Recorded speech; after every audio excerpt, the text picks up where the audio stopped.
Welcome to the Planetizen Week in Review, filmed in the Planetizen Courses studio in Los Angeles, California.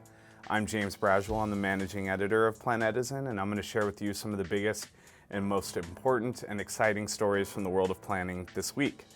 First up, a perfect example from the city of Minneapolis, where the city approved its new Complete Streets policy. That policy is the first of its kind in that it sets a high priority for pedestrians, and then bike riders, and then transit users, all before cars in street design and planning processes in the city. The city of Minneapolis, of course, is already very famous for its bike friendliness, and if you don't believe me, Google Minneapolis bike friendly. A little farther south in the city of St. Louis, city residents celebrated the opening of a new riverfront path along the Mississippi River this week. The path is one of the first parts of a $380 million renovation project for the Gateway Arch grounds in that city. Expect a lot more festivities when the grounds completely reopen to the public later this fall. Also, it was a big week for housing policy research.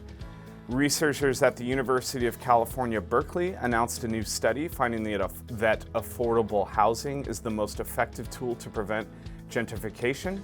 The new study came as a direct response to a previous study by the California Legislative Analyst's Office, which gave a lot more weight to market rate housing in preventing gentrification.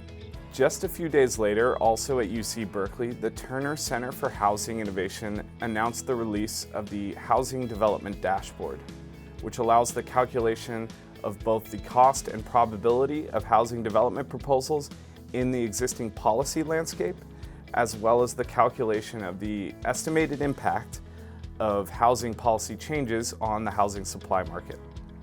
Finally, Sidewalk Labs and Transportation for America announced a new partnership this week. The new partnership will bring the two organizations' skills and expertise in digital technology, as well as transportation policy, to bear in creating and modeling new technologies for connected streets. That's it for this week's Planetizen Week in Review. I hope you'll join me again next week.